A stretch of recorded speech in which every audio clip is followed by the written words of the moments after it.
Hello, everybody. Welcome to another isolation edition of the CGA podcast. So we've got back with us again. We've got David McNicol-Jones. He was with the Viral Support Network, and he's really awesome connections. And he helped get our next guest on the podcast in. So he helped us co-host our next guest, who is two-time ADCC champion, UFC veteran, Dean Lister. Dean Lister. Oos. In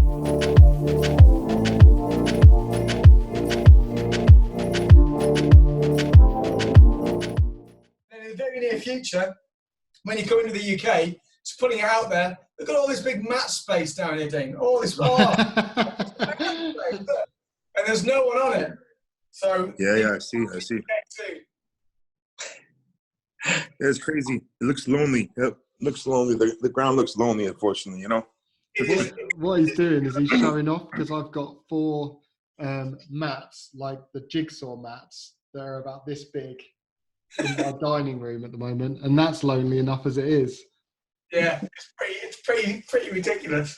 Well, to start off, Dean, one of the things I want to ask you about, I mean, there's a list of things that we'd love to pick your brain about, everything from like competing and so on, but there's two areas that I wanted to kick off with, if that's all right. One was, I found it fascinating hearing from you about how BJJ, as you know it, differed from when you were doing it in Brazil to then coming back to the States and then in Europe.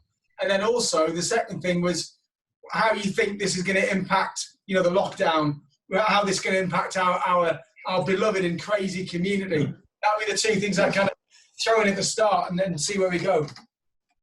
Are you talking about the outlook, the view of Brazil versus USA, and then how Europe is doing? Is that what you were talking about as far as? Well, for COVID, thinking about how do you think the lockdown is impacting BJJ now, and what you think it'll mean? But then the Brazil thing was more in general. I found it fascinating when you were talking before about, because you spent a lot of time in Brazil and training with people there, how different the BJJ community and the way it started training and so on, and just relating that back to us. That'd be amazing. Sure. Well, how it's going to affect us, I don't know. You know, it's just, of course, my opinion. Well, you yourself, you probably have seen more than I have as far as the world danger type things. But I did grow up in Panama during a little invasion. I mean, people did die in the invasion in 1989, and we had bomb threats at our junior high school. And the first one to go through is like they put the alarm on, they bring these dogs in, you got to evacuate the school. You're like, there's a bomb in my school. Well, there's no bomb. There's no bomb, and you're 13 years old. Well, you realize, yeah, of course you have to respect if there's a bomb, you gotta take the precaution, but you can't worry about it every day. Oh, I'm gonna get blown by a bomb, because otherwise you just adapt to it, So it took me just about a week. I wasn't panicking, but it took me about a week to get used to these bomb drills. And it'd take 2 hours out of our day. They'd have to search the school with dogs, and we just go sit out or stand out in the soccer field or the football field. Sorry about that. Soccer is my bad American English. That's all good. The field. Yeah. We just stand out there and just talk, and you get used to it. It's kind of boring. And then at movie theaters, they'd always call it a bomb threat right before the ending of every movie. So you'd have to get out. You get your money back. Yeah, I think it was some cheap high school students that wanted their money back. I think that's who did it. But, so I could either think, oh, there's bombs everywhere. There's bombs everywhere. I'm going to die. Or I can just say, don't worry about it, because I don't see we're taking the actual precautions. So I don't know who is going to – I came from a military family background. So I was always used to certain things, and I grew up with a certain outlook. If the problem with jiu-jitsu is it's such a close proximity type thing. Yeah. That's the only problem. So I think people get used to it, but it's also going to be people that, are going to use this as justification to stay. Maybe you know what? I don't. Traveling around the world, when you go into the Asian countries, you'll see people at airports always wearing these masks. I'm talking for the past 20 years. I've seen this happen. And you kind of think, oh, that's kind of strange. Well, now everyone's wearing masks. And I think it's possible, even in 5 years, you're going to see people wearing masks outside more than you would have ever in Western society. So that type of thing, preventative measures, whatever, if people say they work, they don't work, whatever, you're going to see some things change. I don't know. I have no idea what's going to happen here because I'm not concerned about it. As far as myself, I mean, I would take precautions. I'm not saying to do something reckless. I think you should practice good hygiene. You should, you know, but you can't let yourself stop chasing your dreams and doing what you want to do. Just my opinion about that. Yeah, that's fair enough. It was interesting. I don't know, Hodger Gracie he closed his academy fairly early in the UK when it hit, which was good. And he caught it, and him and his girlfriend had it, and and Hodger had it pretty bad. And it was interesting. He wrote an article that went out in a few of the different journals, and his main message was exactly what you just said, like, chase your dreams. Use it as an excuse not to train, but equally he said, take you pretty seriously. I mean, Hodger's like one of the strongest people I've met. You know, he's not no underlying health conditions, but yeah he's like, take. If Hodger said take it seriously, I guess we take it seriously. But he keep going as well, haven't you? Right. Exactly. Yeah. I want to ask you something else as well. You said something at the end of a video you did for us recently, which has been intriguing me ever since. Because if you realise, you did that video about the BJJ VSN, the Viral Support Network, about helping people keep training during the lockdown. And at the very end of it, just before you did your your Jocko Lister out thing, which I was like, you were like, and maybe you're going to see. You said maybe you're going to see me competing again in the near future on the mats. I was like, that's interesting. So what's that about? Do you mean on the mats in general, or do you mean about competing again and getting it back out there and ripping off legs and so on? Well, unfortunately, at this time, let's see. Let me show. It's a family show. I took the bandages off. I took the bandages off, so it looks kind of nasty. It's just it got infected, and it's gross. But yeah, so my shoulder's all atrophied. It's going to be at least a year till if it doesn't get worse. It's been almost a month, so it's gone down. But I'm on some strong antibiotics. What a time to get this. At least. See, it's kind of selfish for me to think use that as a positive. At least no one's competing. Yeah. Because I'm not glad this is happening. I'm not. A happy accident. Yeah. Exactly. Jocko would say to that, good. No one else is training either. Yeah. Yeah, exactly. No one's training right now, so it's not the end of the world. But I'd feel worse if people were. No, that sounds bad. If people were having fun. Worse. It's kind of all right for everyone while we're all on pause. If it's exactly the same boat, it's okay. Or it feels a lot easier. Yeah, it's a little. It's the right time to be sick or have an infection or whatever. So yeah, I'm not going to be out. I'll be out for a while. This is just unfortunate. And like I said, you had to go in there 2 times after the surgery. So I'm talking three operations. Yeah. And it had a serious infection. It was deep. They even had to go in and take out all the fillings and the connections. Basically, the original surgery was null and void. The original surgery, they took everything out. They had to do so. It just set me back about a year, unfortunately. But it looks like everyone's being set back about a year. Yeah. Totally. Do you think at the end of that, you're planning on getting back to competing then? Once your shoulder's sorted then in about a year, you're thinking, getting back into it then? 1 second, I'm having problems with my audio for 1 second. Okay. God, man, that looks deep. Yeah. Yeah, that did not look pretty. No. There he is. There you go, you're back. Yeah, can't. Can you hear us? Yeah, it's a little low. I don't know why. Okay. It's all right. It's fine. It'd be great when you get back to it. It'd be great to see you compete again. That'd be awesome, man. Yeah, I'm looking forward to it, really. I dream about it. I dream about it all the time, but it's been to where I can't even imagine me using my right arm right now. It's just out of my mind. I can't even lift my shoulder up to my shoulder. I can't even lift my arm to my shoulder. So nothing I can do right now. So Dean, what was it? What happened to your shoulder? Well, it was, let's see, I had it torn, and I might be off by a few medical terms. A torn supraspinatus, a torn subscapularis, a torn labium, a torn rotator cuff, a torn upper bicep tendon, and one more thing. I'm forgetting what it was, but it was just ripped apart. My shoulder, and I couldn't. It would come dislocating when I was sleeping. It would come dislocated in training. Almost every time I would train, it would just pop out. It's very, very painful. If anyone had his shoulder dislocate, worse than dislocated, was broken before. So it's easily repaired, and it dislocates very easily. Comes out of socket. Happened in Russia originally.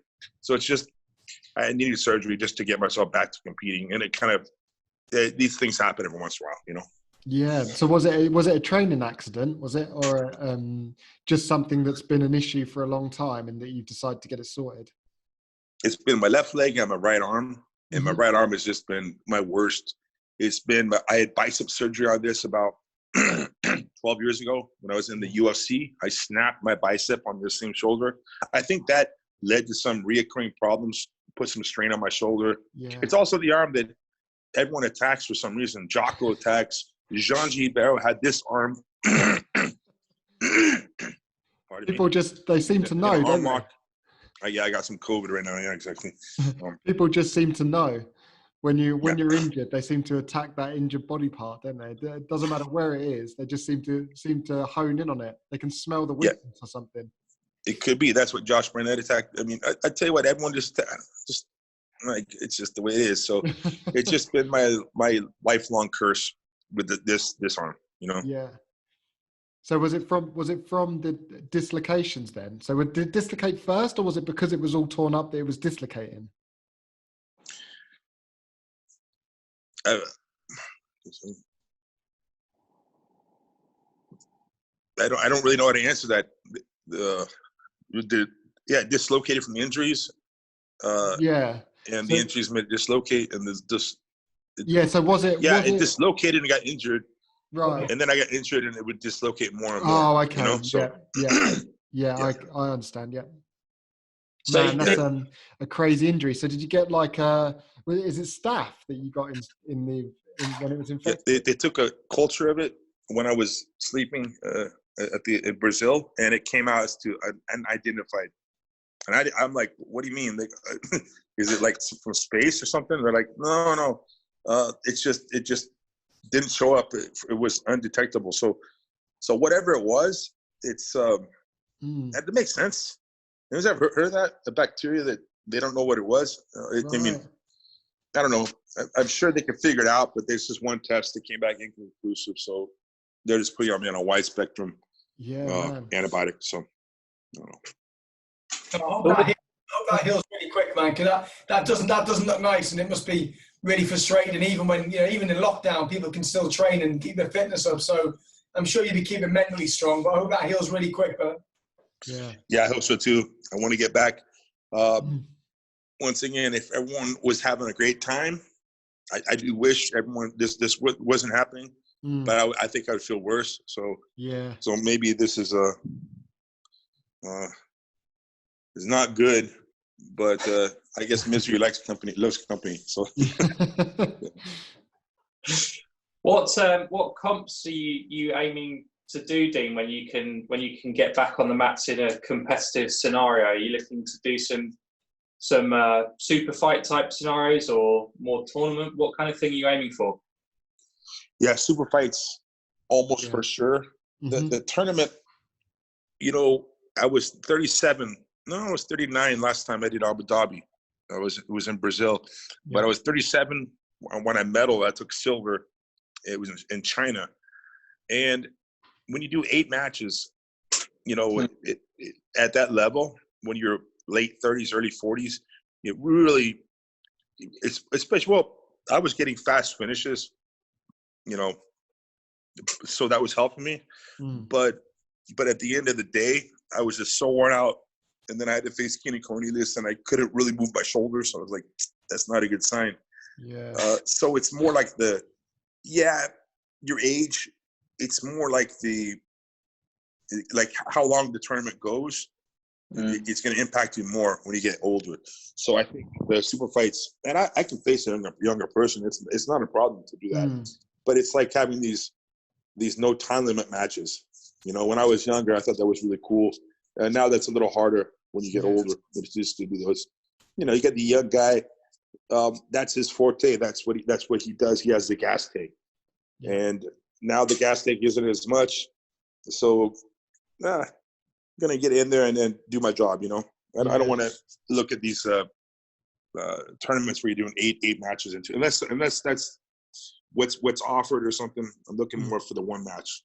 Because it must be like the recovery between the matches. So all the time, it just gets harder and harder as you get a bit older. It just gets harder to recover as quickly. And the weight cutting. Yes. Yeah. Sorry, Nick. No, I'm listening. Well,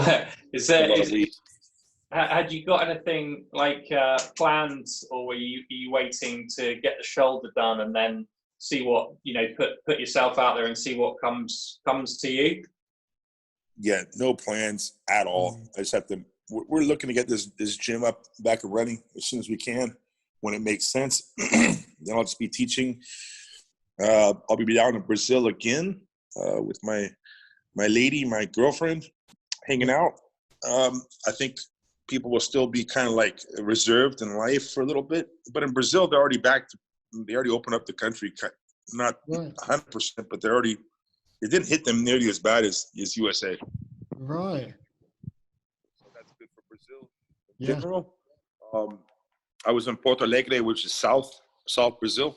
I was there for about 2 months, and I had the fortune, the very good situation of spending quarantine with a beautiful lady. So I was fortunate in that regard. This beautiful lady, is it a beautiful lady that we pulled a bit of a prank on, as I recall? And if so, is she still talking to him? Yeah, that's her. Yeah. She was really surprised that day. You have that good voice. You can sound like a sociopath if you want to. You know that? What was this prank then? It was his idea. Hey, you could tell him it was your idea, Dean. Well, we prank called her. Where she's in Brazil, and she's a very caring. She really worries when I travel, so he calls from my phone. Her, she answers like "Hello, sweetie" or something, and he's like, "Yes, ma'am. We have your husband, or I don't know, whatever. We have him locked up." I don't know. You just had that cop voice. You know? Yeah, he's been locked up here. Yes, he'll be okay, but he's looking at some. He's in trouble down in UK. That was just a prank we did on that. That was well done though. I got it to incriminate Dean because I was like, he's over here. Do you know why he's in the UK? And she's like, yeah, he's over there teaching. I'm like, oh great, is he over here teaching? What does he do? And I said, is it like kung fu or karate or something that he does? And she's like, no, it's MMA. I was like, oh, MMA, like kind of like capoeira, like dancing, fighting. She's like, yeah, okay, whatever. So yeah. I said, so is he doing that professionally? She's like, yes, he's very professional. I was like, all right, so he charges for that. She's like, yeah, totally. I said, well, you see, that's the problem. He hasn't got a work permit, and we've assessed that he's been earning quite a lot. That's why he's going to be arrested. But we want to help the guy out, and as you can imagine, Dean isn't really cooperating, and he's been quite mean to some of my deputies here. So, but would you be able to pay the fine for the tax? She's like, yeah, I mean, it's not much. It's like, it's £50,000. And he goes really quiet on the line. And she's like, oh my God, I hand the phone to Dean. Oh my God, I hope we never meet. It's just like. Yes, yeah. I took a few screenshots of her face. She was just really shocked. I had the great fortune of being in Brazil with her during this lockdown time, and I didn't miss much here in USA. I'm just back this week and still healing this shoulder, taking antibiotics and just nothing. Yeah, nothing. Is there anyone at your gym? Are they doing any online classes, or is it pretty much all shut while the lockdown's on, or is there any activity there at all? There's a few things we're looking at to do online, but not really the gym. Certain friends of mine are looking to do a few things, and that's a good idea. I should bring it up with the owner of the head guy at the gym, Joe, about that. That's a possibility, of course. Maybe with Jocko or something.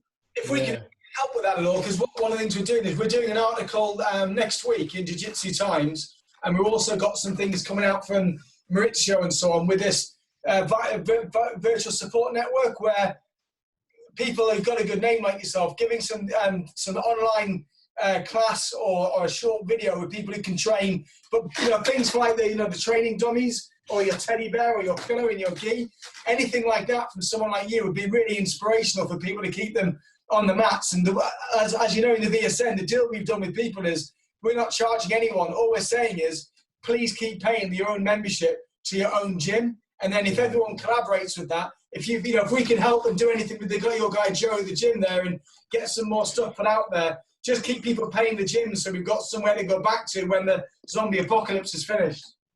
Yeah, that's true. That makes some sense right there. The lights which came on.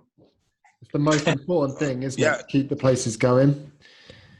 Yeah, exactly. There's a couple of restaurants around here that they're like buffet, but there's one that's a nice. Actually, it's where all the Brazilians love to eat. It's called Stew Plantation. It's just it's where you sit down. It's like a soup place. You salad and soup. That went out of business because they don't have to go. It's a buffet.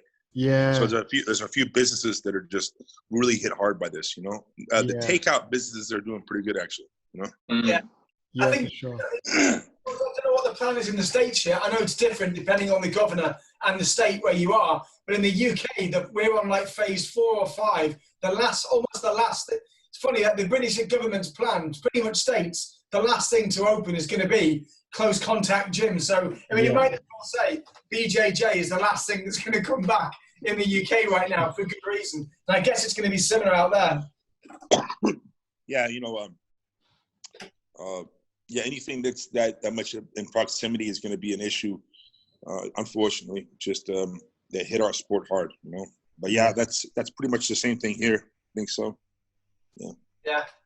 Can you part of off the COVID thing? I'd be really interested to hear if you could just been back to Brazil again. Like I found it really interesting when you were talking about before about how it was very different BJJ in Brazil when you were training there, particularly as an American. And I remember you saying about when you were first competing there and also teaching there how the culture, just some reflections on that. I just thought that'd be really interesting. I'd love to hear a bit more about that.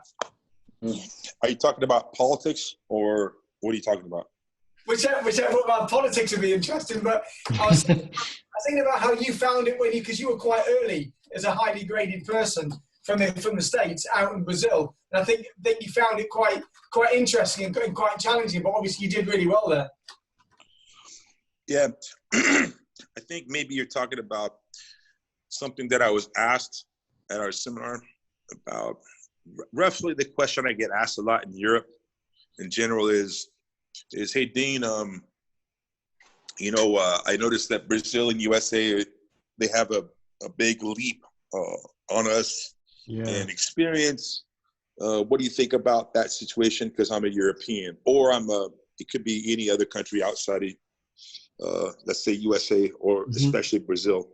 And I'll say, well, the thing is, when I was 19, I did wrestling before that. I did sambo and judo, but jiu-jitsu I started at 19. There was no way to do it before then.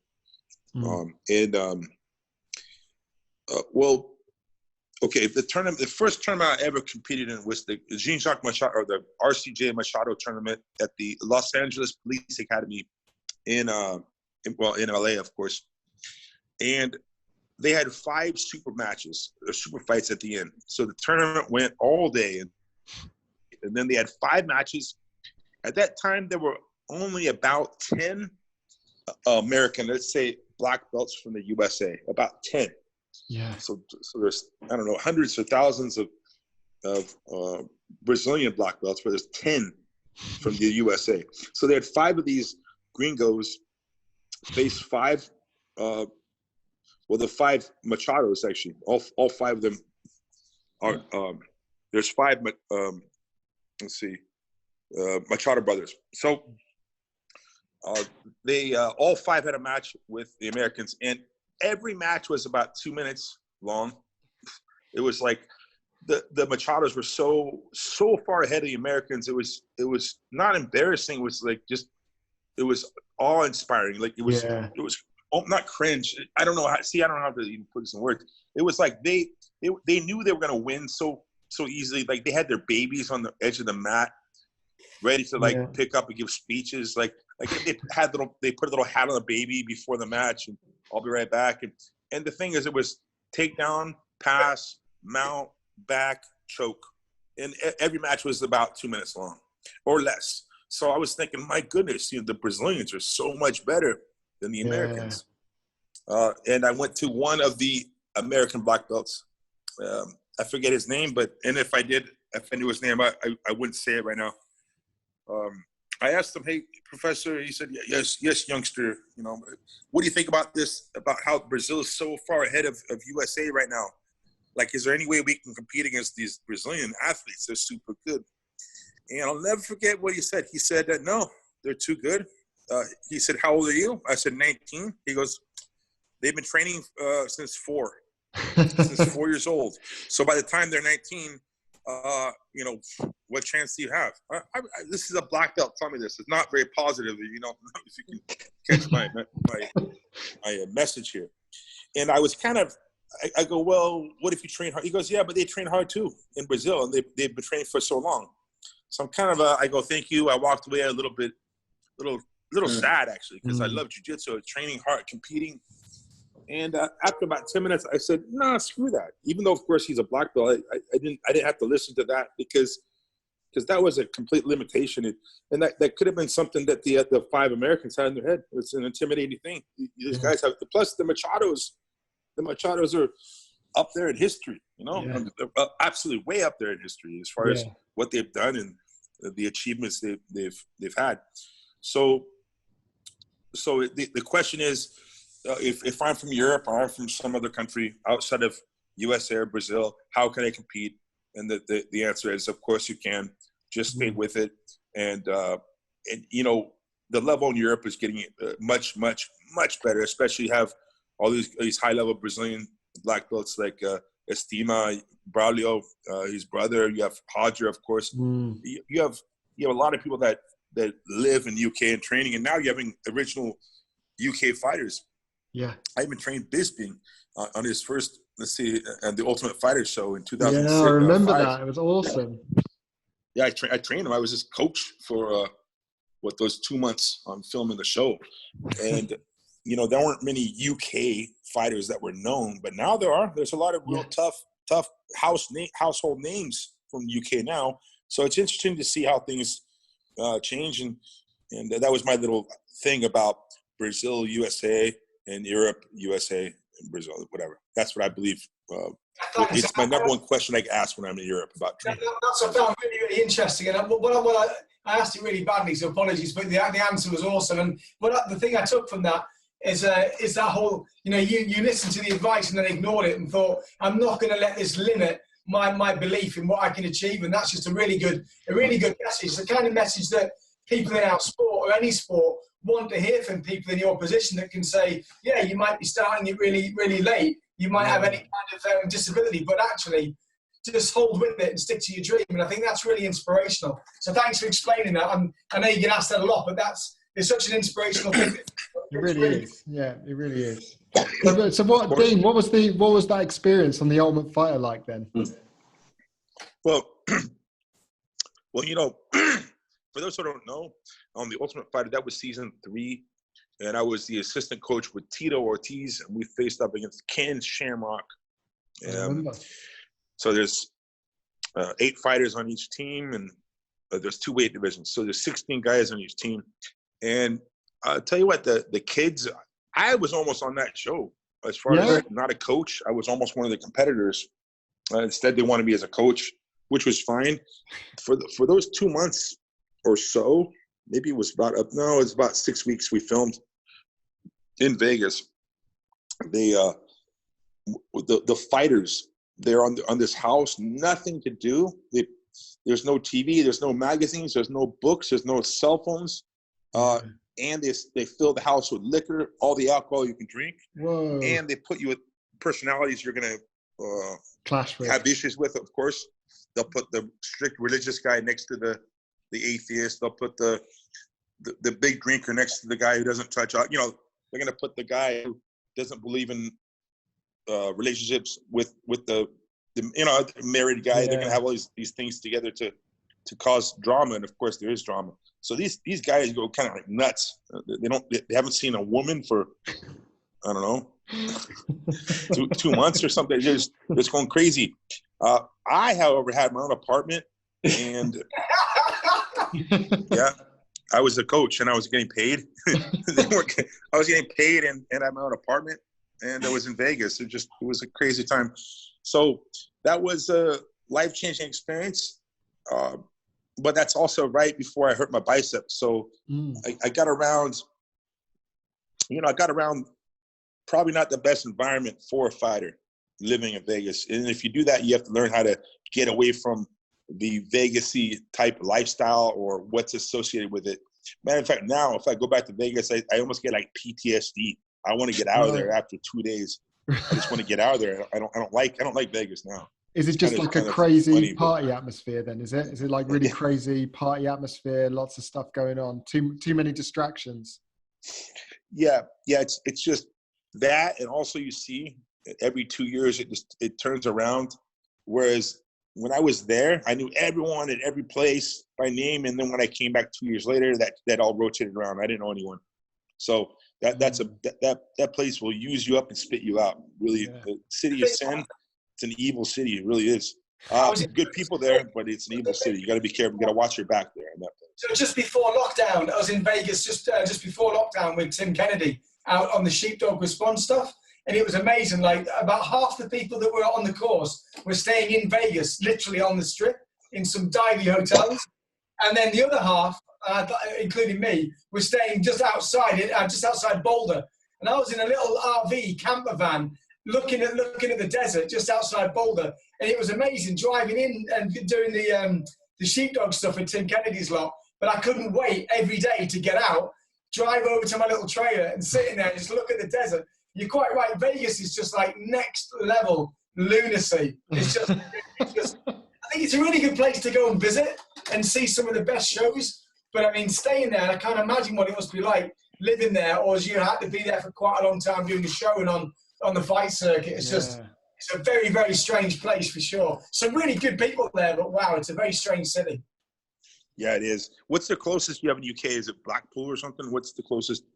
I don't think anyone I've ever heard in 49 years on this planet has ever compared Vegas to Blackpool. But you know what's funny is, it probably is, well, it's funny in two ways.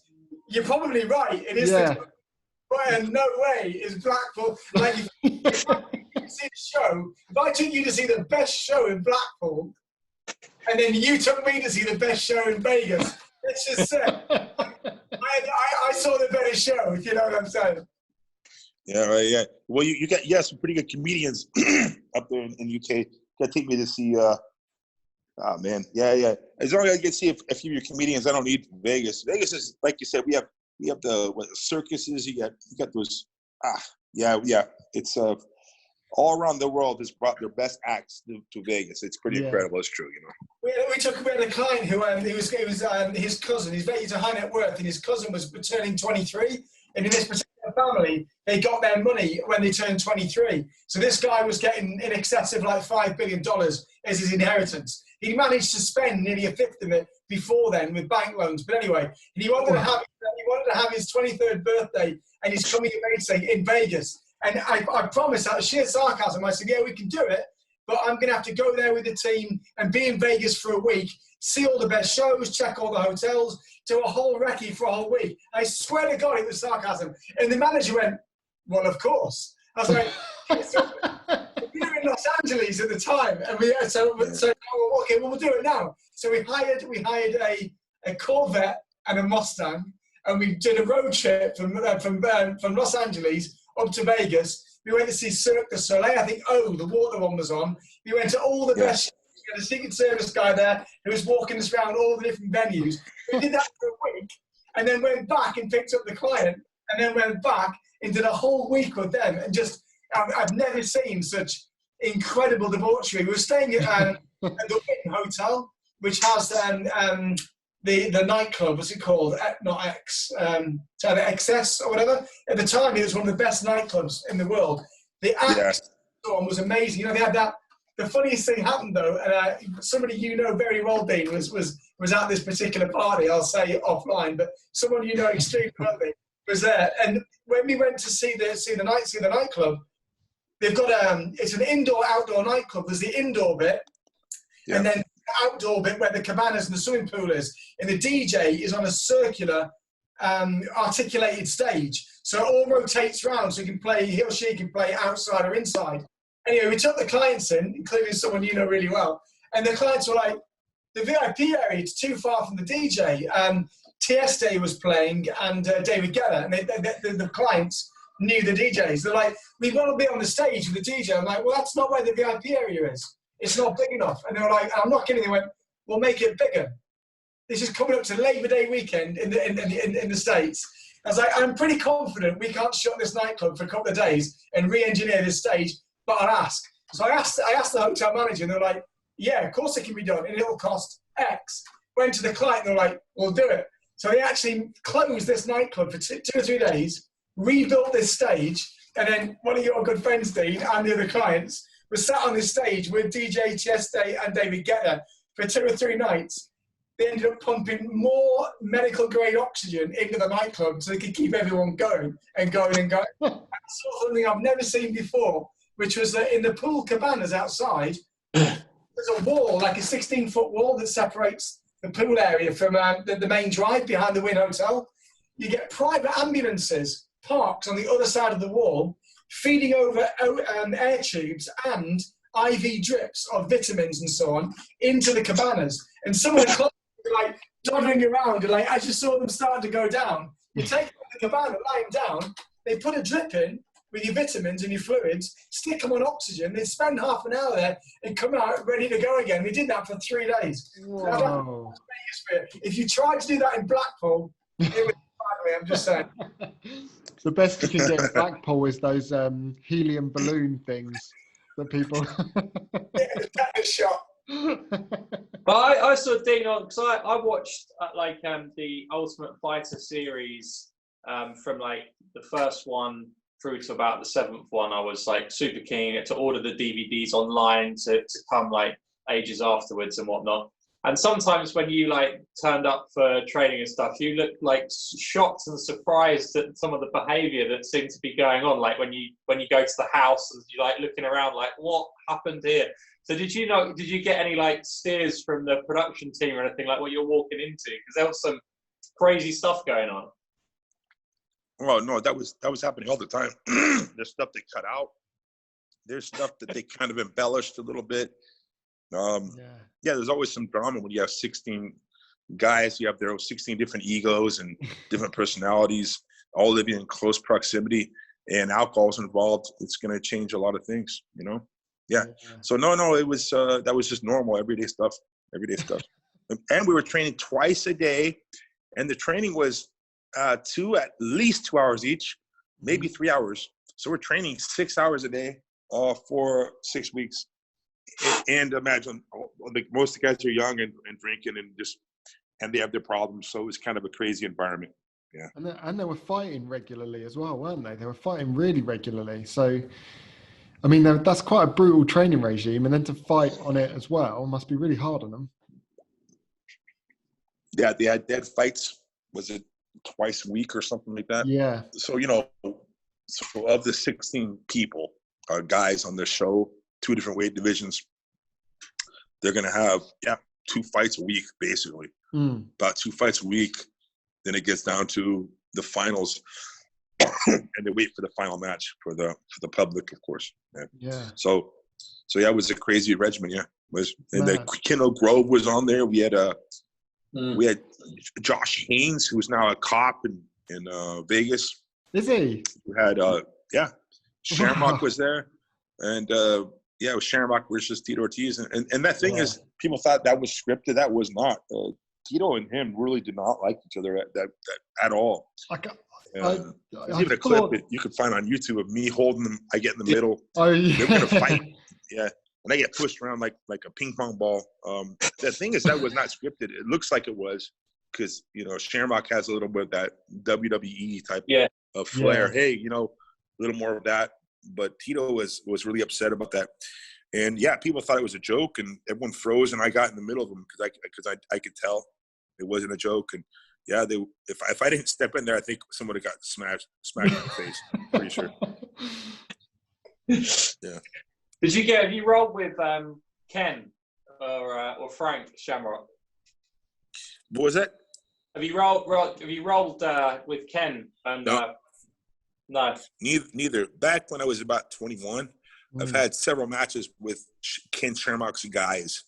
I've had several matches with a few of his guys, but I never rolled with either of them, though. No, not at all. Oh, it's a shame. Yeah. Really good. To be able to train with those guys, that would have been so good. Yeah, different mentality back then in the late 90s. Back when I was training, or mid 90s when I was training, it was just the different mentality. We had the shoot fighter guys who were technical, but they were known for just training really hard and having a tough mentality. Yeah. And the jiu-jitsu guys who would train hard, but they were known for being technical, find the best way and train smart, different mentalities. And as a fighter, you have to have a little bit of both. So the shoot fighters, those guys were training pretty hard at the time. They were. Yeah, it's evolved a lot over time, isn't it? Like it's a lot smarter now. Like it seemed like, the old shooter box guys you hear the stories of them knocking each other out, in training camp all the time. And now you hear of guys that don't even really do hard sparring before they get into the ring. And how was your take when you trained for the UFC? Was it a lot hard training, or was it more? I think it's smart to take less damage to your head, because it's something you're not going to build. You're not going to build your ability to take punches by getting smashed in the head. You can develop. You can take away the reaction to blink by having things thrown in your face, or light punches, or every once in a while hard punches. You have to experience it. But if you go through and get punched drunk all the time, it's really bad. It shortens your career. And matter of fact, that's something I had in my career. I could tell that I was starting to lose some small memories, and I would actually. It's hard to describe. I could tell I was even slurring my words a few times, and I had to stop just taking those punches. And I have a few videos of me. I got kneed in the head by Nate Marquardt in the UFC. I'm talking people how it didn't knock me out. I don't know, but it wasn't good for my brain. It would be better if it knocked me out, because it would be one and done. So these kind of traumatic type of injuries, you should save them if they're going to happen for when you're getting paid, at least, And if it happens enough times, you're going to have to stop, or you could have permanent damage. And that's one good thing about MMA versus boxing, is boxing actually has more fatalities, because most of the damage is to the head, and it's these big gloves which primarily protect the hand. People think they're to protect the head. They help to not get cut as much. The larger surface, they don't really. If you have bare knuckle boxing, people actually get less concussion, more blood, much more blood, less concussions, concussions. American football, American football is, look, people die going head to head. They changed the rules, and rugby and the Australian rules of football, which are. They hate being compared to one another, but let's just say they have more of a continuous play. They don't have pads. I mean, they hit hard, but they don't go skull to skull running, full speed scuttle. Maybe someone would do that, but that's going to shorten your career. Yeah. So what happens is more people die playing American football because you have pads. You hit head to head harder and harder. People die every year. Boxing, more people die. MMA is super, super hard. I think in most ways harder than boxing. Boxing has a few things that's harder than, of course, every sport. But because we take damage over our whole body, your whole body gets hurt, not just your head, basically. So you could be an older MMA fighter and probably still. I think it's going to be better for your brain than if you were just a boxer. And then again, that's hit or miss. I know people who died from lung cancer who never smoked a cigarette. I know one person actually, and I know people who smoked for 40 years. And I mean, I know they're not healthy, but their lungs are not good, but they don't have cancer. So it's all hit or miss. These type of things, concussions, you never know what's going to happen, but they can be something you have to watch out for. You know? Definitely. There's like a genetic component, isn't there, between the two of them? Like you're either more predisposed to either lung cancer or probably traumatic head or brain injuries. And some people can get away with it and other people are just not. Take less, take more. True. You never know. It just depends on the person. Exactly. Exactly. Yeah. So recently on the Joe Rogan podcast, John Danaher contributed you to the fact that you gave him the idea for attacking leg locks and doing leg locks on people. And you've been doing leg locks for a long, long time now. But back when even when I first started training about 10 years ago, leg locks were kind of like a bit of a cheap, they were kind of seen as a bit of a cheap attack on people. And how it's progressed recently. So how did you deal with that? Did you have a lot of pushback from attacking the legs, or is it just something you really enjoyed? What got you started in kind of attacking leg locks? I just saw it as a basic area of weakness in a game, and let's say, we should obey the rules when we do a sport. I completely agree. But I should learn how to stop other types of attacks if I want to have an effective self-defense style. I've even had, has anyone done the Sharpie drill, or you get a magic marker? So you get two guys, with just white shirts on, and you give one of them a Sharpie. Say, that's a knife now. Okay, try to take my Sharpie away, buddy. Okay. What happens is the white shirt gets all marked up with black, right?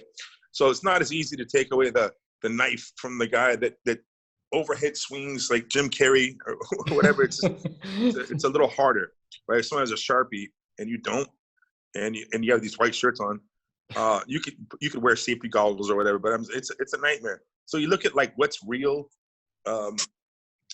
Let's say I do certain drills, even where if it was a real fight, if you don't kiss your partner, nothing like that. but anytime someone's mouth gets around your neck or your face, and they yell, they make that sound, you got your ear bitten off, or it's something that you always got to have your arm. I'd rather get bit on my elbow than my pretty face, So I would have these drills where you think about, okay, what if the guy was trying to bite your face off? There's some crazy people out there in this world. The world's a big place. Things like that. Thinking outside the box, let's say. So what if someone does grab my leg and it's looked down upon, but what if now it's not an actual competition? What if someone has my leg and I can't stop them? And that happens, you're in really big trouble. And then you can't run away because your legs hurt. So I just figured out pretty fast that leg locks work. Yeah. And since most people were not addressing them, they were a secret weapon. And the ones who were, they didn't have the guard passing type ability of jiu-jitsu. So those types of guys who had great leg locks, you would just hide your feet from them and they wouldn't pass your guard very well. Nowadays, though, for me, I'll pass your guard if if you hide your feet, I'll pass your guard. Yeah. And if you have a guard to stop me from passing, I will attack your feet. It's the same way with hooking punches and straight punches in boxing, and kickboxing punches and kicks combined, and wrestling throws combined with a double or single leg takedown, because the defense is opposite for each. Yeah. I mean, if you look at in war, or listen, in the military, I'm not some experienced military guy, but I've been around the military my whole life. My dad's a career Marine, and I'm friends with Jocko, so we talk about things here and there. If, let's say, I was the dictator of a country and you were the dictator of a country, we are about the same size. We both have armies, both have strong armies, but you don't have an air force and I do. That's a problem for you. Yeah. I'm not going to take my army and lose half my guys. They're wasting. I'm just gonna take you out with my air force, or let's say Navy, or let's say intelligence. Let's say any kind of facet of a government, or let's say military organization. Let's say it's smaller things. If you don't have artillery and I do, or whatever, anything. I mean, I could use that against you, right? You could say it's cheap. I remember what was it? A long time ago, snipers were considered, that was real dirty. Well, it is dirty. Even today, it is dirty. Very dirty. I think everyone would agree. Even the guys I know that are marksmen would agree it's a dirty business. But it's something you have to prepare for if you are in that situation. Okay, you can say it's dirty all you want, or you can actually learn how to stop that or deal with that issue. So there I am comparing snipers to footlockers. Not really. It's just something that if my opponent can't deal with, and they can talk about it all they want, reality is reality. And the reason people talk about this a lot, not about me specifically, but about that, John Danaher, and maybe a few things I've done, is because leg locks have always worked, but they were considered like the one-off. Like, it's like a spinning back kick. It could work every once in a while, but it's nothing you would make your style around. Yeah. I was doing that though, because no one was making that their priority, and it was just something that was the niche was filled, the niche was filled, and at some point I made it to where, or I adapted a few things I saw, and some things I made up, to where I could close my legs around your legs and you couldn't roll out of a leg lock. And now there's 50-50, and now there's 411. They have different names, by the way. These are the things that I just, I made it. I did that at the top level of the world. Yeah. That's what I'm saying. As far as I won Abu Dhabi absolute with a leg lock. Yeah. Most absolute matches were a close advantage.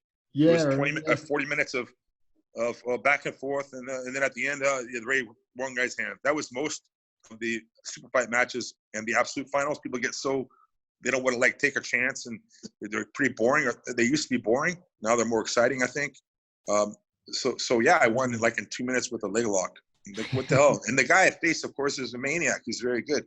So just over time, it changes, and now it's just something that reality is reality. And if that happened, I think we have to deal with it and learn how to improve our style and how to stop leg locks, at least, right? Yeah, 100%. I think it's amazing after a seminar that you did in the UK, Dean, because in our academy you saw a massive difference, because we'd have the higher grades would always just sit down and throw their legs up in the air to the newer guys, and then it'd be a pain in the ass, because then the newer guy gets swept invariably or goes flying across the room or some very ungracious thing.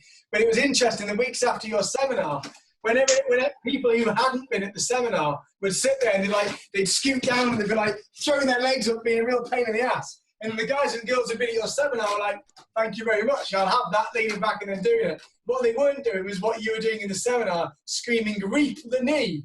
Not to do that bit. That was the only bit that he said, no, do everything Dean did, apart from reaping the knee. But it's really funny, I remember there's a purple belt that we've got. He sat down, it was seminar, he sat down, threw his legs up, and a certain blue belt, leaned back and did it. You can see that he probably never happened again, but for that one little moment, you made that guy's night without any Nice. That'd be amazing. It's awesome. Yeah, that's it does change, and of course it like that the kid that happened to, you know, it's going to be good, it's going to be bad, but overall it's just an extra thing to add to your game, and it's very easy to you know, you can skew yourself into one direction too much. Let's say I'm just passing, no leg locks, and then I learn leg locks, and let's say I'll stop passing and focus on leg locks, and the truth is both are important. Both are important. Yeah. You know, when I was 18, 17, I was wrestling. And I'm going to say something that this is going to upset people, but in the end, you're going to see it's good, right? People get offended. I would go into these wrestling tournaments, and there were some judo guys that would compete in the off season. So, you know, judo guys, I would just take them down, grab their leg, take them down, grab their leg. You know, I was like, judo doesn't work. Well, that's wrong, because in a fighting stance, which judo is more in a fighting stance, it works, man. It really does. And you know what? If you're in a low wrestling stance in a fight, you get kneed in the face. It's not a good experience. It's happened to me before, actually. So the thing is, everything can work, you know. And you know what? If you made your whole style, let's say in judo, a certain type of throw, you know, you can make a career over it. They actually made, was it the guy from Mongolia? He was, I think, 2-time Mongolia, or was he Japanese? I forget his name. He was a definite several-time gold medalist. He would double leg people. And he was so good with that, they outlawed double legs. You can't grab the pants now. So there's certain things you can do to change the rules. And matter of fact, that's the best defense for something, is to make it just illegal. You know, it's, so if you're so dominant with something that someone has to make something illegal because of you, that's a real game changer, you know? Yeah. So I understand people looking, and if you don't like leg locks, that's fine. But if you want to have a complete style, you should learn how to defend against them at least. And if you don't like leg locks, learn them so you don't get stuck in one. Yeah. It's even more motivation to learn leg locks, you know? It's like you when you said See how things go. Why would you ignore 50% of the body as well? Yeah. I think I probably said 40% because the head, the legs, and the arms. I probably said 40%. That sounds like something I would say to John Donaher. But I do remember us talking, and he looked a little different back then. I looked a little bit different back then. That was in the year 2000. And I remember us talking, and I was a purple belt. And I went to stay with Matt Serra. He was a black belt at the time. I realized I just started like in 1996 or something like that. Wow. And so I'd been doing this I was there for just 2 weeks training, and it was good times. I was real young. It's amazing how time flies by, you know, when you're older. And it seems like a long time ago, but it seems like yesterday. So it was good times in New York, hanging out with Renzo Gracie. Yeah. And he seemed like a good dude. They called him New Zealand John. That was his name. New Zealand John. Henzo seems like a really fun dude. Yeah, he is. He has that very unique voice. Yeah. Hey man, I can't do the voice. I know a few friends that can do his voice perfectly. It sounds just like it. Yeah. So when I first started, like 10 years ago, the only person I knew of that would do who was built their whole game around leg locks was you. You were the only person doing that back then. But it seems like everyone is kind of building a game, especially newer guys who come into the gym and train with us now. They seem to be building their whole game around leg locks from the outset.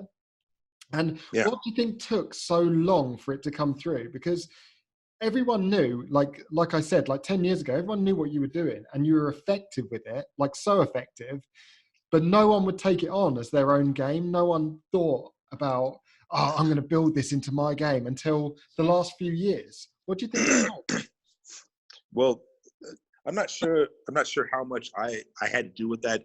I'm sure it's a little bit. The thing is that, I had a few moves I kept secret on purpose, and I played them at the right time. The damn trump card. Let's say no matter what hand I get, I have one card that, I'm waiting, up my sleeve, one ace or one card up, ace up the sleeve, basically, right? So it's not really cheating, but it's just like, it's something that I know I could beat someone else's hand. But I knew also as soon as it was released, people were going to know what it was, and I was correct. So I think it was one of the main matches, and of course, this is the guy Rodolfo Vieira. That's one of my toughest opponents I've ever had, and he was younger and stronger than me. But he didn't know the closed circuit. He didn't know what no one knew what the 411 was. No. And now it's called, Eddie Bravo calls it the honey hole, which I have no idea what he's talking about in that regard. Well, he's got some people call it the saddle, which I think I think that guy had I think he was before me in thinking about that actually. Right. The 50-50, I didn't have a name for that. When I won in Brazil, you can see my opponent. He's very tough, by the way. He had no idea what I was doing. Yeah. So it's just, I found a way to put leg locks to where you can't roll out of them that easy. That's really all it is. And if it worked on Rodolfo Vieira, it worked on João Assis, it worked on Cacareco, Alejandro Ferreira, and it worked on Dementia Abreu, and it worked on Tarsus Humphreys, and it worked and more. And these are all world champions. Yeah. These are all world champions from Brazil. They're like, well, this guy must be doing something, or is he just super strong or something? Well, obviously something different, okay? Yeah. Because now Rodolfo Vieira, it's not like I doubt myself or I have no confidence. That's not it. But of course, now being younger, he would have a let's say not as hard a time if he had a match with me today, because he would know what that move is. Yeah. So I think just because it was done at that level made people check a few things out. And then you had a guy like even Ryan Hall in the UFC, just dive for your leg, get you, and you're in trouble. And he gave me some credit because his gym's called 50-50. He gave me some credit, like, as far as the first time he saw the position was me. Yeah. First time I heard about 50-50 position, well, I speak Portuguese fluently. So I'm, one second. No worries. Are you there? Yeah. I speak Portuguese fluently. And I could.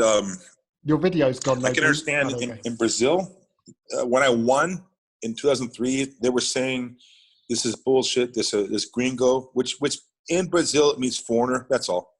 This gringo is coming out here changing our sport, and this is not jiu-jitsu, blah, blah, blah, whatever. Yeah. I didn't feel so bad. When I saw my trophy and I saw that, in my room. I didn't feel so bad. But later on, a few months later, I hear about 50-50 position. And I look, and it's a Brazilian position now, So the one I used to win 2003 is now a Brazilian position, apparently. So things, and I never seen that before. I did it, of course. One has done it before. It's just not at that top level. I think that's what drew some eyes to it. I think that's why, So it's like banned or adopted. Way back when that said, you can't compete with the Brazilians. They've been doing it for so long. They've been doing it since they were 4. Maybe in the back of your mind that stayed there, and your response was, well, I can invent something better. That's my little golden bullet that I can help change the game, because maybe you can't do what they've been doing for 15 years at that point, but you could do something first, and then they've caught on to it. So that's a pretty damn good response to innovate when someone says you can't be as good as someone. That's amazing. Yeah. It's just everyone has a different outlook on these type of things, So that's my little 2 cents right there. Yeah. We're keen to. I hear you got a couple of good stories about Jocko that you might share. Which one? The best one, Dean. My goodness. You mean about the dogs? That one? Yeah, the dogs one would be good. Well, we were. This is back in 1996 or 7, and we drove to LA, and back then all the tournaments were up in LA, and there was one. It was in the hood. It was like in the ghetto. We park, and me and Jocko are walking, and it was someone had a house, and they had in their backyard. They built a cage, and it was just. And there's a couple hundred guys in the backyard. This is 1996 probably. And we're walking in the ghetto, and Jocko has these crazy glasses on, these sunglasses, and these 2 dogs were like ghetto hood dogs that probably people throw rocks at. These dogs were pissed off dogs. They weren't normal. And the fence it looked like they could jump over the fence. They were barking, and these were aggressive, really aggressive dogs. Probably no one walks by in front of their house. It's the type of neighborhood you don't walk in usually. And these dogs were like really barking. They had that, and Jocko, he took off his glasses and like stared the dogs down, and the dogs went like rah, rah, and they went rah. The dogs, they made this like cowering sound, and they backed away from Jocko. I'd never seen a man punk these two dogs. Well, he punked these two dogs, and they were still barking, but they backed away like fully because he stared down these dogs. So I have so many crazy stories about Jocko. It's just I don't even know where you want me to start there. I don't even know where I can start. Give me a hint. What do you think I should? What do you want? What are you talking about? We want to know what time he goes to bed at night because he's up at 4 o'clock in the morning. I don't know if you've seen as the extreme ownership group that people can get onto. He keeps every day he's putting a damn picture of his of his triathlon watch, and it says 0400, and then there'll be like a photograph next to it of a pile of sweat and a kettlebell that's literally like hammering with PTSD in the corner. And every time I see that, I'm like, what time do you go to bed, man? Because unless you're in bed at 7 o'clock, your parasympathetic nervous system must be shot. So yeah, we want to know, does he actually sleep or does he just keep going? No, he's always been, he actually was like, he goes, the scientific theory, a body in motion stays in motion, a body at rest stays at rest. And I'm like, yeah. He goes, that's how humans are. I'm like, okay. He goes, so that's why you shouldn't sleep that much. What do you mean? He goes, well, the more you sleep, you're losing on life, and you're not in motion. And so that's like 20 years ago. He told me this. I was like, okay, Jocko, it's kind of weird, but he makes a lot of sense. I mean, he really does have that crazy amount of energy and enthusiasm. He is a positive guy. He's a positive guy who can deal with negative situations well. And it's I've known him for such a long time. It's really weird. He gave me one. It was probably in 2007, right before my fight. He's in my corner. We're in Vegas. We're in the UFC, and I'm probably out gonna fight in 15 or 20 minutes. And I have my gloves on, and Jocko says something like, "Hey, Lister, you don't look relaxed right now. What's going on?" And I said, "Hey, Jocko, the guy I'm fighting, Jordan Andradov, he's from Bulgaria. He's like a high-level wrestler. He has strong knees, and he could time the knee real well. I was talking about that. Getting hit by a knee in the face." And Jocko went, "Well, in Iraq." And I was like, God damn it. Because I knew like already, like my little thought about being kneed in the face is not the same level as what he's going to tell me. And I was correct. He's like, when we're going on a mission, he said, I trust my men. I know the route we're taking. We did all the necessary study into where we're going, how we're going to, who we're going after, what building. We have pictures. We know everything we can, and we have a job to do, and we're going to do it. And sometimes when you're driving out to that location, you get blown up. You hit an ID, you get blown up. I'm like, okay, Jocko, like, okay, thank you. Thanks for making me feel like a bitch. So and his whole point was, you're still going out to do that. You did all your homework. You did all the work you could do, but you can't hesitate on doing your job. And so basically, even if I was to grab him and he did hit me with the knee, it doesn't matter. I'm going to take him down anyways. And it was a good. Of course, his was much more intense and much more literal than mine right now. It's just a good measure of like that. I won that fight, by the way. The guy was tough, but I won that fight. Yeah. And so Jocko has. I have too many Jocko stories. I don't know. I don't even know where to start with Jocko. Which is crazy. I think a good starter for some people, and you said it in a video recently, is Jocko's video where he talks about good. And I think it's really nice, the attitude of, that making lemonade out of lemons, that attitude of like, okay, this has happened, good. What can I get from this right now?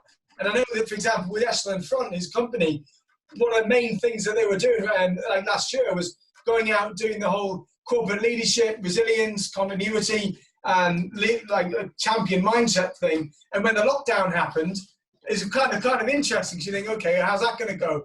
It was, I think it was less than 48 hours.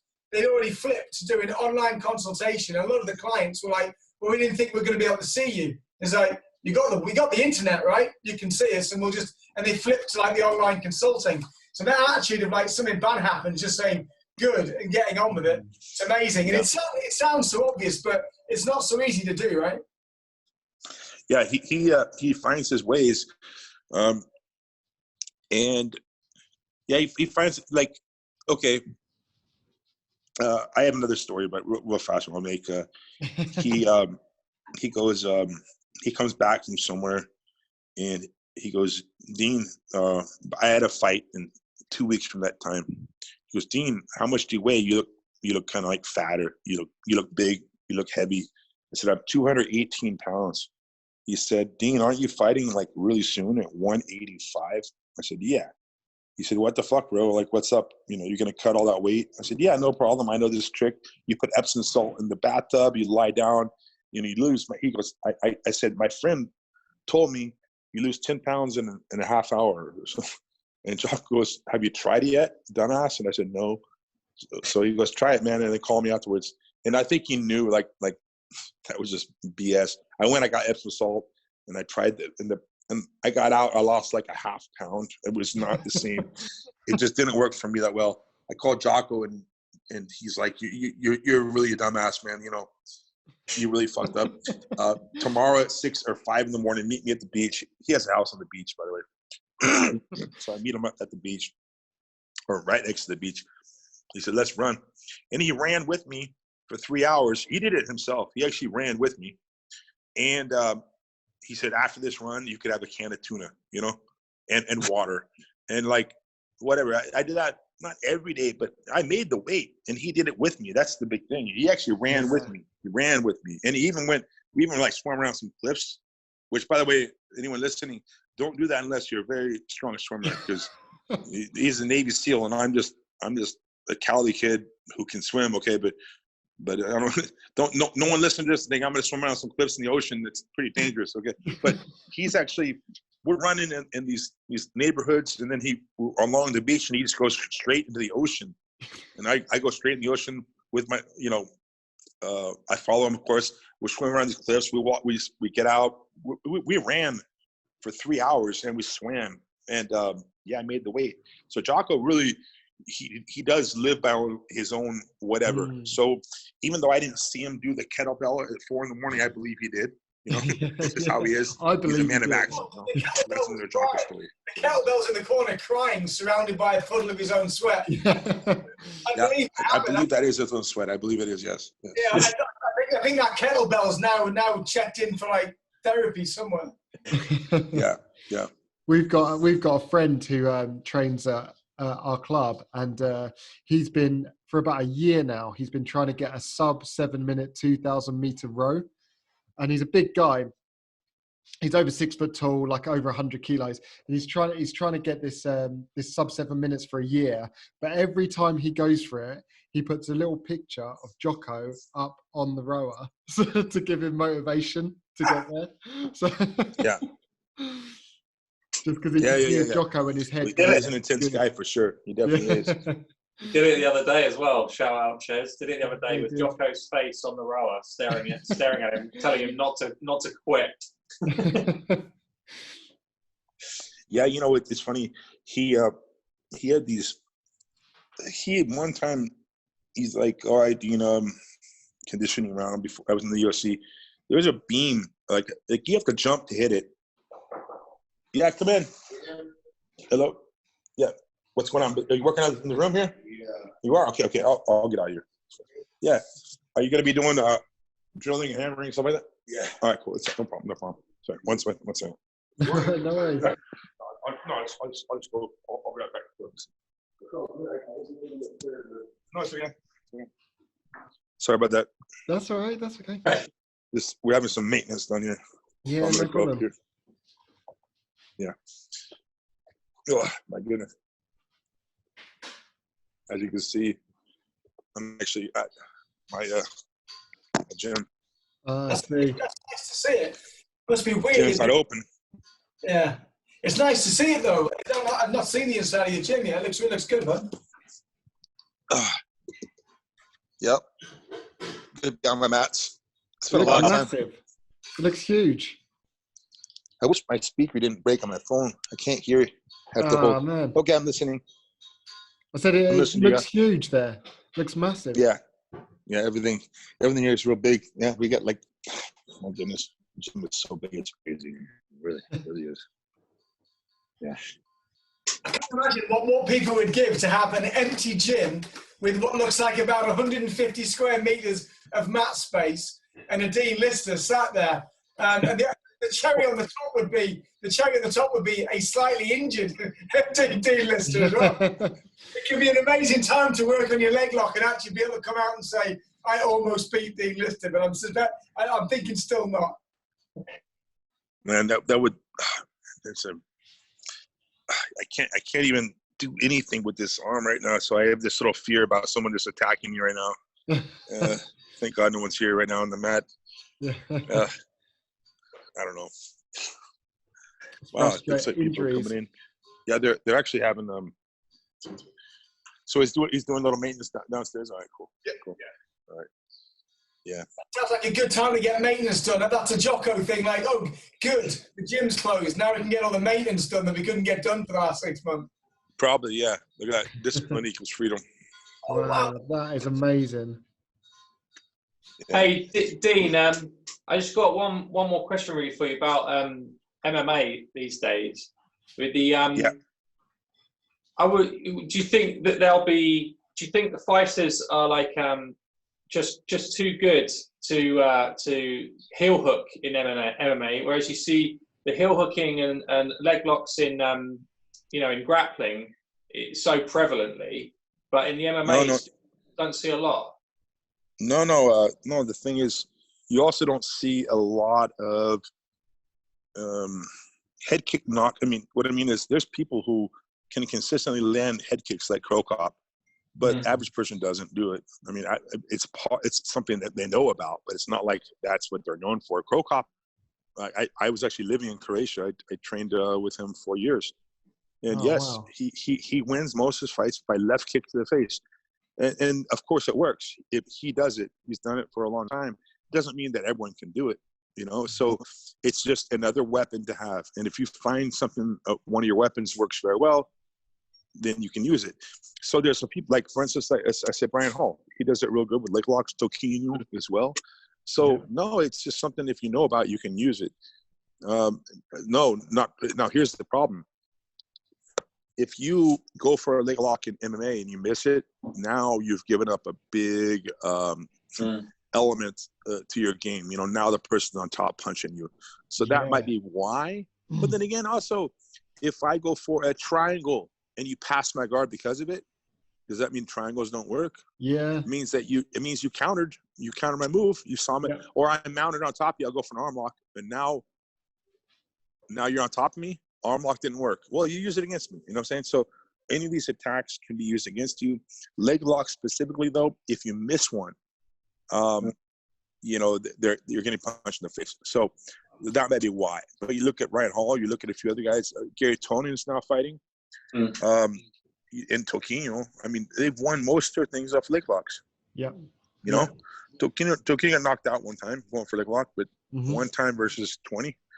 I mean, he's a monster. So you look at, like, anything can happen in a fight.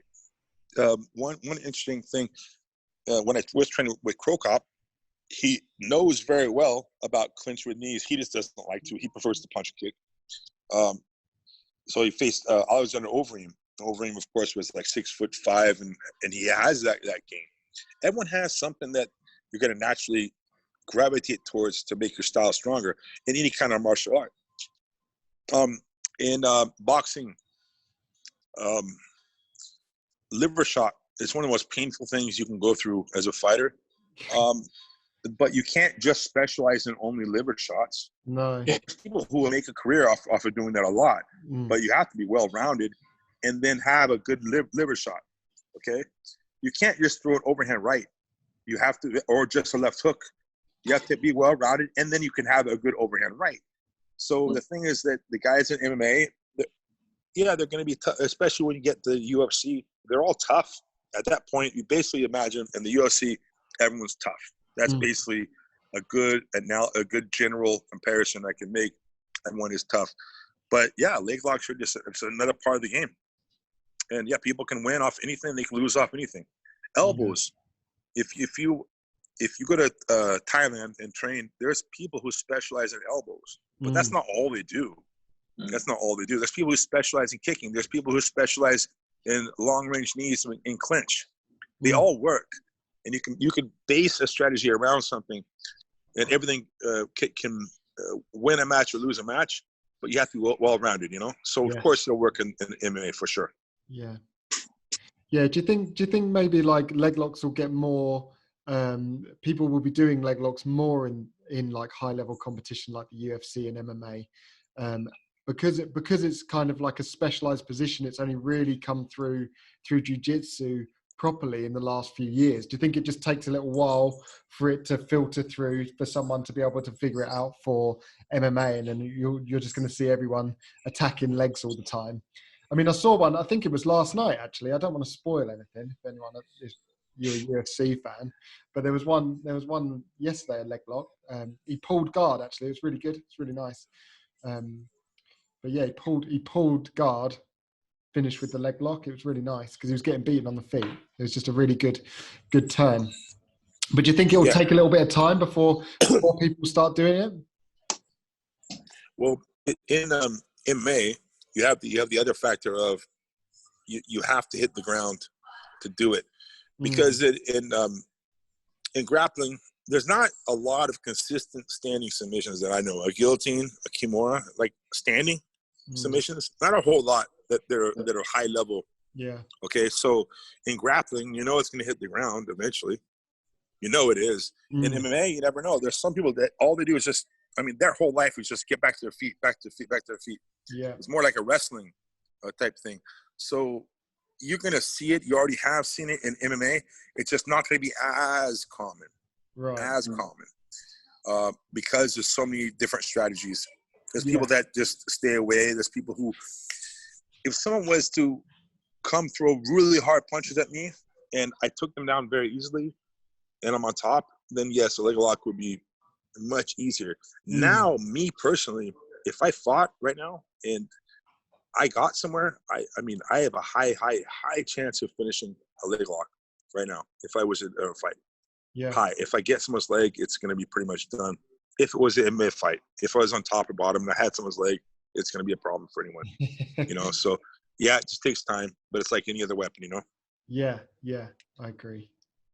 Just before we wrap up, Dean, I was just going to say that just to let people know when they're watching this, that you had a UK tour booked before the obvious unpleasantness came upon us, and there's quite a lot of academies that are looking forward to seeing you when you come in, including ours. And it's not your fault the tour got cancelled by any stretch of the imagination, but from the academies that were already booking, and I know that there's more that we're in touch with that also want to book as well when you come. We really can't wait to see you in the UK, mate, because we do have some good high level black belts, of course, and we're blessed. We've got Maurizio, we got Hodger, we got Dan Strauss, Nichols, we've got loads of really good people, and we're lucky enough to have some of them come to our place down in Kernow. But to get you down again and go through all the leg lock game again, and to hear anyone at your level running around our gym saying "reap the knee" is just a pleasure. So as soon as we get the opportunity, bro, let's get them dates sorted and let's get you over here, because the motivation in our gym after you'd been, it was amazing. It was like you'd revitalised people's game because you gave them something to do with these bloody annoying legs that were flying up into the. So as soon as we get the good word, probably next year now, 2021, we're really, really looking forward to seeing you in the UK, and we'll make it a really, really good time, mate. Okay, sounds good to me. Yeah, Perfect. We'll be up for going there. We'll be up for travelling down and coming to see you for sure. And bro, I'm really appreciative. We all are. You making the time to do this podcast. You're just out of surgery. We're in a different time zone with some tech challenges, but for us personally, selfishly, us three, want to make a way to spend some time chatting with you massively. But for the people who are going to hear this, particularly at this time, it gives them new things, some old stories, some new stories, but hearing those things in a really positive way from you and looking forward to competing again and talking about leg locks in that game. Can't tell you, like, I can't wait for this podcast to go out, because so many people are going to be writing into us and saying, that was so motivational to hear Dean Lister talking about those things. And there's not that much good shit to talk about in BJJ right now, because, this guy I've got over here, he's not a very good conversationalist. So thank you so much for taking the time, brother, to do this call. It's massive for us. Thanks so much. My pleasure. Yeah, my pleasure, brother. My pleasure. Thank you so much, my friend. So much next time, okay? You get healed really, really soon, okay? Yeah, take care. We'll do, brother. We'll do. All right, Mike. You take care. All right, brother. You too. Cheers. Wuss. Right. Ouch.